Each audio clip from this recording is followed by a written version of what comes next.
నగేష్ అని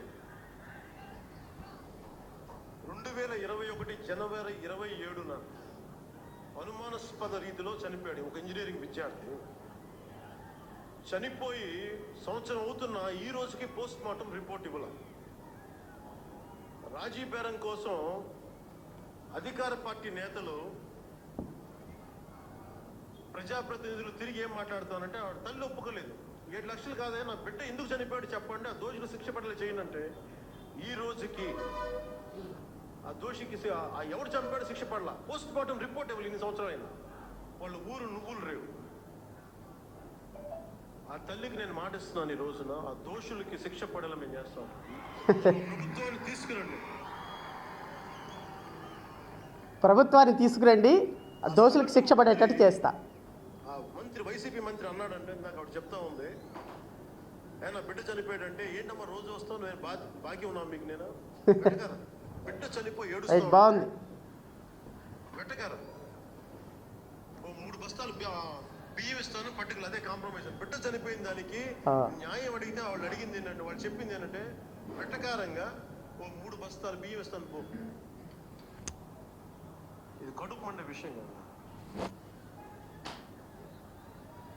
ఏం చేయాలి అండి, ఏం చేయాలి? ఇంకోసారి మీరు గెలిపిస్తారా ఇలాంటి వాళ్ళు? అది పాప వాళ్ళకేం తెలీదు, వాళ్ళకేం తెలియక వాళ్ళు ఏదో బాధితులను ఏదో మాట్లాడారని. ఎందుకు బాధితులను పట్టుకోలేదు, ఎందుకు నిందితులను పట్టుకోలేదు, ఎందుకు పోస్ట్ మార్టం రిపోర్ట్ ఈ రోజు వరకు రాలేదు అంటే దానికి కారణం ఈ శివాని ఇంజనీరింగ్ కాలేజీ ఎండి ఎవరైతే ఉన్నారో, నిందితులుగా ఉన్న వాళ్ళు ఎవరైతే ఉన్నారో వాళ్ళు జనసేన పార్టీలో ఈ ప్రభుత్వం వచ్చిన తర్వాత జాయిన్ అయిన కారణంగా నిందితులను కాపాడేటువంటి ఒక బృహత్తరమైనటువంటి ప్రణాళిక మన గౌరవ ఒబామా గారు తీసుకున్నారు. తానేటి శ్రీధర్ ఏమండి, ఇతన్ని కలిసినటువంటి మినిస్టర్ నాదెండ్ల మనోహర్.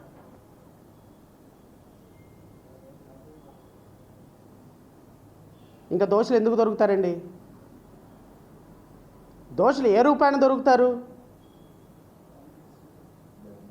100 కోట్ల రూపాయలు తీసుకొని జనసేన పార్టీలో నిందితుల్ని జాయిన్ చేసుకొని 100 కోట్ల రూపాయలు తీసుకొని నిందితులని జనసేన పార్టీ అధికారికంగా కార్యాలయంలోకి పిలిచి ఈ నిందితుడిని నిందితుడు అంటే కాలేజీకి సంబంధించినటువంటి యాజమాన్యాన్ని మీ ఎఫ్ఐఆర్ కాపీలో ఏ కాలేజీలో అయితే మర్డర్ జరిగిందో, ఏ కాలేజీలో అయితే ఆరోపణలు ఉన్నాయో, ఏ కాలేజీ యాజమాన్యం చంపింది అని బాధితులు ఆరోపిస్తున్నారో, ఏ కాలేజీ యాజమాన్యం అయితే దీంట్లో మర్డర్లో పార్టిసిపేట్ చేసిందని చెప్పినారో వాళ్ళని మీ యొక్క పార్టీలో అధికారికంగా జాయిన్ చేసుకున్నటువంటి ఉప ముఖ్యమంత్రి గారు ఇప్పుడు చెప్పండి సార్, మీరు మీ యొక్క రాజనీతి ఇదేనా?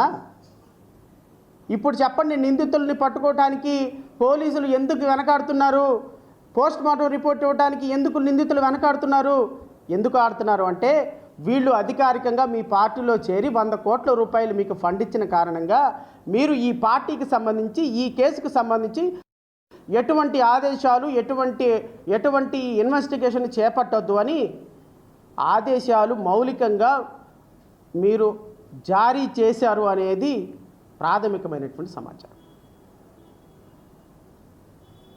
మరి హోమ్ మినిస్టర్ గారు దీని మీద ఎలా స్పందిస్తారో నాకైతే తెలియదు.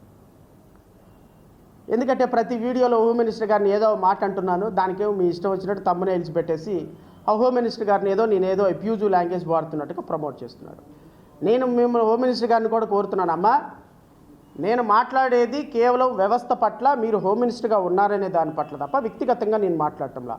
మీరు తమ్మనేలు చూసి మోసపోయి ఫీల్ అవ్వమాకండి. లోపలికి వెళ్ళి కంటెంట్ చదవండి.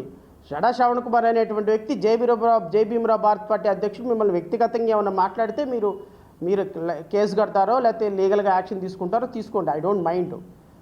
నేను వ్యవస్థ పరంగా ఒక హోమ్ మినిస్టర్గా మీరు ఏం చేయాలి, ఏం చేయాల్సిన బాధ్యత మీ మీద ఉంది. కందుకూరులో వెళ్ళి 30 లక్షల రూపాయలు ఇచ్చి మంత్రుల కమిటీ ఏర్పాటు చేసి దానికి 10 ఎకరాల పొలం ఇచ్చారు కదా మీరు ఎవరో నిందితుడికి. పాపం ఆ నిందితుడికి ఆ డబ్బులు ఏమని ఏ చట్టం ఉంది అని నాకు తెలియదు.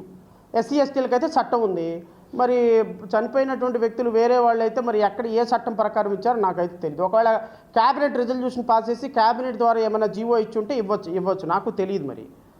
మరి నిన్న జరిగిన తునిలో జరిగిన వాడినేమో సాయంత్రానికి లేపేసి చెరువులో పడేశారు. మరి అక్కడ ఎందుకు తీసుకొని వెళ్ళిపోయి అతన్ని జైల్లో పెట్టి రాచమర్యాదలు చేస్తున్నారో నాకైతే తెలీదు. అది మీరు డిసైడ్ చేసుకోండి. కానీ ఈ సంబంధించిన మొబైల్ నగేష్కి కేసుకు సంబంధించినంత వరకు మీరు హోమ్ మినిస్టర్ అయ్యి ఈ రోజుకు 16 నెలలైంది కదా, మీరు ఏం చేస్తున్నారు అంటే మర్డర్ కేసులో 302 కేసులో అందరూ మర్డర్ చూస్తుండగానే పెట్రోల్ పోసి అక్కడ ఒక డెడ్ బాడీ ఉన్న కేసులో పోలీసులు వేసినటువంటి రిపోర్ట్ ఏంటో తెలుసా?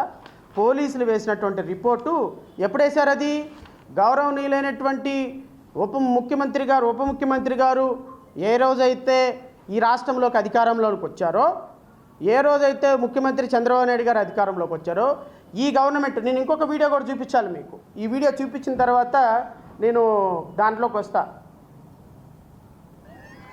ఇంకా నొవలరేవు గ్రామంలో నగేష్ అనే మత్స్యకారు అక్కడ కాలేజీలో ఎలా చనిపోయారో ఎవరికి తెలీదు. మంత్రి గారు అక్కడ పరిగెత్తుకుంటూ వెళ్ళి అక్కడ లాలుచి పడి కనీసం ఆ కుటుంబానికి ఇప్పటి వరకు కూడా న్యాయం చేయలేదు. అంతేకాదు మన నియోజకవర్గంలో దాదాపు 5 మహిళల్ని ఎలా చనిపోయారో తెలీదు, ఎక్కడ చనిపోయారో తెలీదు. శవం దొరికింది, ఆ కుటుంబానికి ఇప్పటి కూడా న్యాయం చేయలేదు ఇక్కడున్న మంత్రి గారు.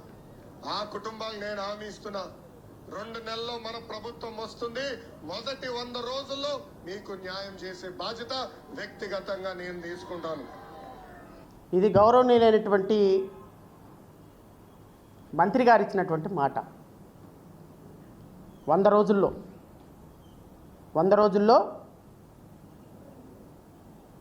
రోజుల్లో న్యాయం చేస్తాను. ఏం న్యాయం చేశారో తెలుసా రాష్ట్ర ప్రజలందరినీ? వీళ్ళు చేసినటువంటి న్యాయం ఏంటి అంటే కేసుని నిందితులు ఎవరు దొరకలేదు, అసలు ఈ కేసే చట్టానికి పనికిరాదు, ఇన్వెస్టిగేషన్ పనికిరాదని క్లోజ్ చేసి పడేశారు. 2024 సంవత్సరంలో 9వ నెలలో ఈ కేసు మొత్తాన్ని ఎందుకు పనికిరాదు ఈ కేసు అని మిస్టేక్ ఆఫ్ ఫ్యాక్ట్ కింద ఈ కేసుని క్లోజ్ చేసి పడేశారు. మిస్టేక్ ఆఫ్ ఫ్యాక్ట్ కింద ఈ కేసును క్లోజ్ చేయటం సమంజసమేనా సార్? నేను ముఖ్యమంత్రి గారిని, ఉప ముఖ్యమంత్రి గారిని, హోమ్ మినిస్టర్ గారిని అండ్ ఐటీ శాఖ మంత్రిని అండ్ సివిల్ సప్లైస్ మినిస్టర్ని శివశంకర్ గారిని, బొలిశెట్టి సత్య గారిని అందరిని అడుగుతున్నా. నేను జనసేన వీర మహిళల్ని, జనసేన కార్యకర్తల్ని,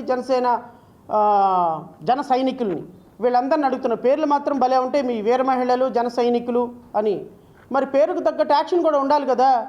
మరి మీ నాయకులు ఈ విధంగా నిందితుల్ని మీ పార్టీలో జాయిన్ చేసుకొని వాళ్ళ దగ్గర 100 కోట్ల రూపాయలు తీసుకుంటే, మరి సుగాలి ప్రీతి కేసులో ఆ నిందితులను కూడా మీ దగ్గర జాయిన్ చేసుకుని డబ్బులు తీసుకున్నారు, అనధికారికంగా వాళ్ళని తీసుకున్నారు, డబ్బులు తీసుకున్నారని చెప్తే మీకెందుకు అంత ఉలికిపాటు? మీకెందుకు అంత బాధ? మీకెందుకు అంత ఉలికిపాటు అని అడుగుతున్నా. ఇట్లా నిందితుల్ని జాయిన్ చేసుకోమని, డబ్బులు తీసుకోమని పాపం వైసీపీ నాయకులకు తెలియదు అనుకుంటా. బట్ మీ అంత తెలివితేటలు వాళ్ళకి ఎక్కడ ఉన్నాయి? మనం చదువుకున్న ఎంబీబీఎస్, ఎఫ్ఆర్సీఎస్ చదువులు అంత తెలివితేటలు వాళ్ళకి లేవు కాబట్టి ఇలా నిందితులను జాయిన్ చేసేసుకొని, అసలు చూడండి ఎంత అద్భుతమైనటువంటి పోరాటాలు వీళ్ళు. ఎస్పీల దగ్గరికి, కలెక్టర్ల దగ్గరికి ఈయన చూడండి, ఈయన ఏమంటాడంటే, శివశంకర్ గారు ఏమంటారో చూడండి. అద్భుతమైనటువంటి స్టేట్మెంట్లు శివశంకర్ గారు ఇచ్చేటువంటి స్టేట్మెంట్లు. జనసేన బాధిత కుటుంబ పక్షాన పోరాటం చేస్తుంది పోరాటం. అద్భుతమైన పోరాటం ఇది. నొవలరేవు గ్రామంలో సో అండ్ సో కాలేజీకి వస్తే చంపేస్తారా? Question mark. యాజమాన్యం ఏం చేస్తుంది? Question mark. మొవ్వల నగేష్ మృతిపై దర్యాప్తు వేగవంతం చేసి పట్టుకోండి దోషుల్ని. బీసీలు చదువుకోవటానికి పనికిరారా? ఎట్లా? ఇదిగో మినిస్టర్ గారు ఆయన కలిసి ఆయన అధికారికంగా పార్టీలోకి ఆహ్వానం చేస్తున్నటువంటి ఫోటోలు.